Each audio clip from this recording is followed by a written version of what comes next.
ज्योतिर्मय media house सविनय सादर करत आहे श्री अरविंद आणि श्री माताजी यांच्या तत्वज्ञानावर आधारित एक चिंतन, पूर्णयोगाचे अंतरंग.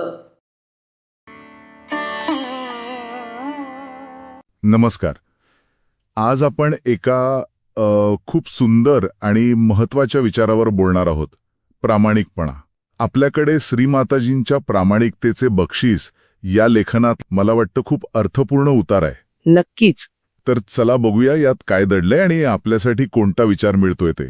आणि हा उतारा म्हणजे फक्त प्रामाणिकपणा एक चांगली गोष्ट आहे एवढंच सांगत नाही. बरोबर. तर त्याचा अनुभव काय असतो, त्याच्या आतली शक्ती काय आहे यावर जास्त भर देतो असं वाटतं. म्हणजे प्रामाणिक असण्याचा खरा अर्थ काय आणि त्यातून मिळतं काय नक्की, हे जरा समजून घेऊया. सुरुवातच खूप छान आहे. पहिलंच वाक्य, प्रामाणिक असण्यामध्ये एक अद्भुत आनंद असतो. आता हा विचार ऐकायला खूप छान वाटतो, पण खरं तर प्रामाणिक राहिल्यावर कधीकधी तात्पुरता त्रास होतो, अडचणी येतात. हो, येतातच. मग हा अद्भुत आनंद तो नेमका कसा अनुभवायचा याबद्दल उतारात काय आहे का? हो, आणि म्हणूनच मला वाटतं पुढचं वाक्य खूप महत्वाचं आहे. कोणतं? की प्रामाणिकपणाच्या प्रत्येक कृतीमध्येच त्याचं बक्षीस मिळतं. अच्छा. म्हणजे असं नाही की तुम्ही आज प्रामाणिक वागलात आणि मग भविष्यात कधीतरी त्याचं फळ मिळेल. ती कृती करतानाच त्याच क्षणी आतून काहीतरी मिळतं, एक समाधान म्हणा किंवा हो, म्हणजे तो आनंद परिस्थितीवर अवलंबून नाहीये. नाही, तो आतून येतोय त्या कृतीतूनच. म्हणजे जसं उतार्यात पुढे म्हटलंय ना, की ती शुद्धीकरणाची भावना किंवा खोटेपणाचा तो जो भार असतो तो उतरल्यावर जो हलकेपणा वाटतो, बरोबर.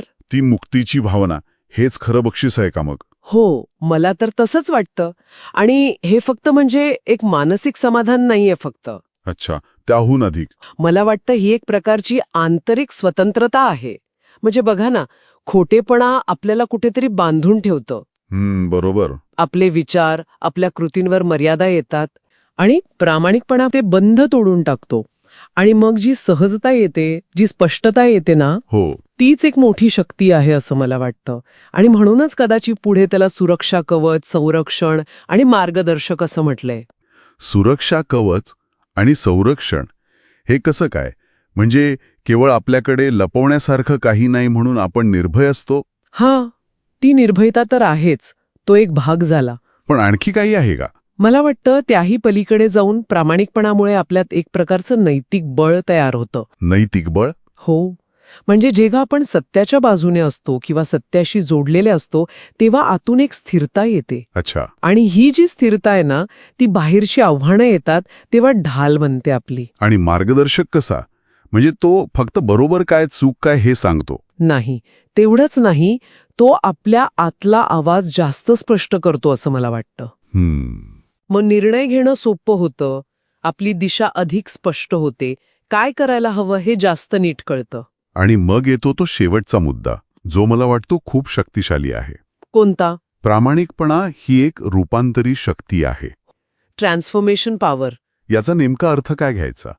म्हणजे फक्त आपल्या सवयी बदलतात की व्यक्ती म्हणून आपल्यात काहीतरी खोलवर बदल होतो? खूप महत्वाचा मुद्दा आहे खरंच. हे फक्त वरवरचं वागणं बदलणं नाहीये. अच्छा. ही शक्ती आपल्या विचारांच्या मुळांपर्यंत जाते, आपल्या भावनांना स्पर्श करते. म्हणजे प्रामाणिकतेचा जर सराव केला तर व्यक्ती अधिक पारदर्शक बनते, अधिक सहानुभूतीपूर्ण होते, स्वतःशी आणि इतरांशी जास्त जोडली जाते.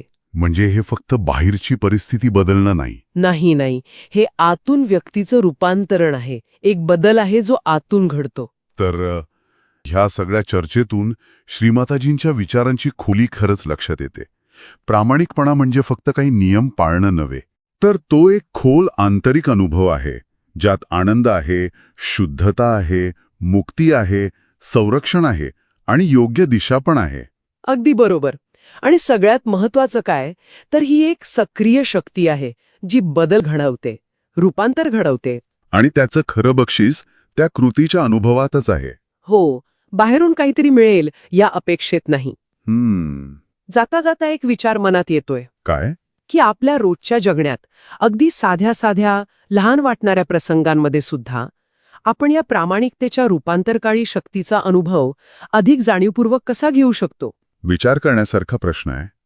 किंवा ती शक्ती अधिक जागरूकतेने कशी वापरू शकतो याचा विचार करायला नक्कीच वाव आहे.